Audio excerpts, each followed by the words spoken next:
Happy New Year, guys, and I hope you're all enjoying your day. It is, of course, not only the last day of 2019 and the last day of the year, but actually the last day of this entire decade. And to be honest with you, I'm still reluctant to believe that this past 12 months has actually been a year. It's crazy, let alone the last 10, which has just seemed to have gone like that. I'm sure most of you will agree. So whatever you're doing tonight, enjoy yourselves, stay safe, have a belter. And yeah, all the best for 2020. May it be full of love, laughter, all the good stuff, and most importantly, may it be filled with lots of wins and lots of success for the Blues. Heading into a new decade, this will be the decade, all being well, that we see us sadly leave our beloved Goodison Park, but move to what will be a fantastic, breathtaking new home on Bramley Moor Dock. So yeah, big decade for Everton FC, and let's hope we finally see some serious success brought back to the club. So yeah, all the best to you all for the new year. Hope you have a belter. But tomorrow we have got a game to look forward to as well, and it's a pretty tasty New Year's Day fixture to kick off 2020 for us, and it's Manchester City at the Etihad, 5:30 kick-off, so it'll be under the lights. Really looking forward to this one, and I mentioned it in my previous video as well, that a few weeks ago, looking at that fixture, and actually the fact that going into this we're five league games unbeaten, and when you think that run of fixtures included United, Arsenal, Chelsea, tough away game at Newcastle, and a tough Burnley side as well, I don't think many would have said that we'd get through that unscathed and unbeaten. So fantastic, again, credit to Duncan and to Ancelotti, who's come in. But yeah, we now go into this game at the Etihad against City feeling kind of up for the challenge, and I think Carlo Ancelotti echoed those sentiments in his press conference today, that himself and the team are looking at this and looking at it as an opportunity to see how we fare against them. And yeah, we're feeling confident of going there and getting a result, which a few weeks ago you just wouldn't have believed it. We were all really dreading, to put quite frankly, the run of fixtures that we had. And now we're on the flip side, actually quite looking forward to it. I think most of us anyway. I'm not saying that no one can guarantee that we're going to go there and get a result. That would be insulting of Manchester City as well, who I think, despite the fact that they have really dropped off of course in the title race this season, are a fantastic side. It's just been a bit hit and miss. They have had a lot of injuries. There's been change, of course. Mikel Arteta, the assistant manager, has now moved on and has become Arsenal manager. We saw that they lost to Wolves about a week ago. They did win their previous game though against Sheffield United. But yeah, there's lots of injuries there. I think John Stones and David Silva are both going to be late injury tests. So yeah, and the factors that I've mentioned, the fact that they have dropped off so much in the title race, sometimes teams, that drives them to play better and play to the best of their ability and give it everything and fight till the end.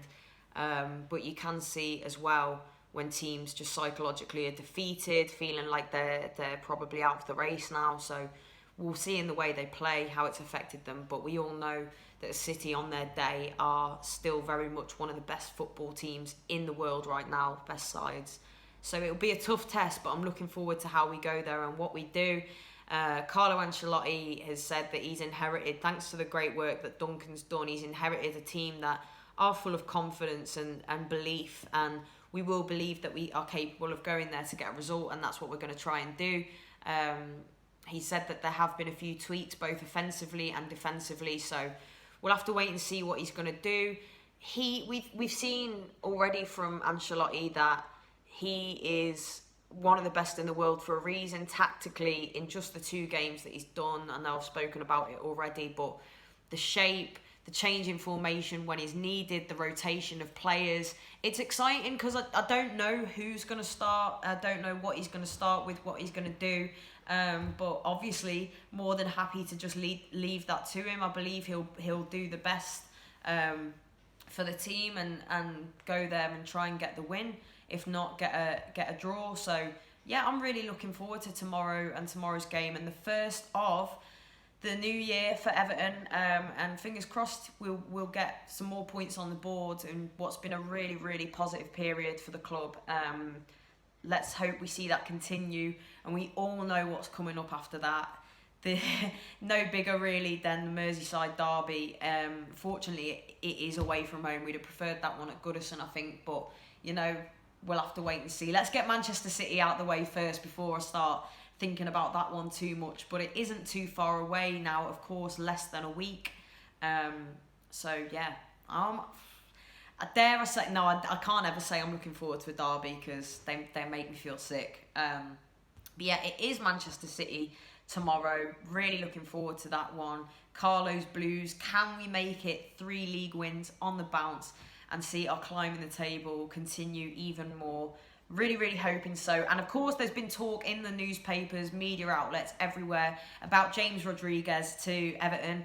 Apparently, we are favourites to sign him. Of course, he's got history with Carlo Ancelotti at both Bayern Munich and Real Madrid, of course, as well. It's rumoured that we'd be paying a price of around 40 million. But let's be honest, with January tomorrow and the transfer window just around the corner, and with, of course, the fact that we have now one of the biggest names in form of Carlo Ancelotti, we are going to be linked with so many players, and especially ex-players of his. But I don't think any of us would mind seeing that one come off. So that's exciting as well. But for now, we look ahead to Manchester City tomorrow at the Etihad. And again, I wish you all nothing but the best for 2020. Thanks to everyone who has subscribed, given me support, kind words, feedback, given me grief, whatever it may be. It's mad when I think where I've come from to just what I'm doing now, and yeah, I'm so grateful to all of you. Have a belter, enjoy yourselves tonight, stay safe, see you tomorrow. Up the toffees.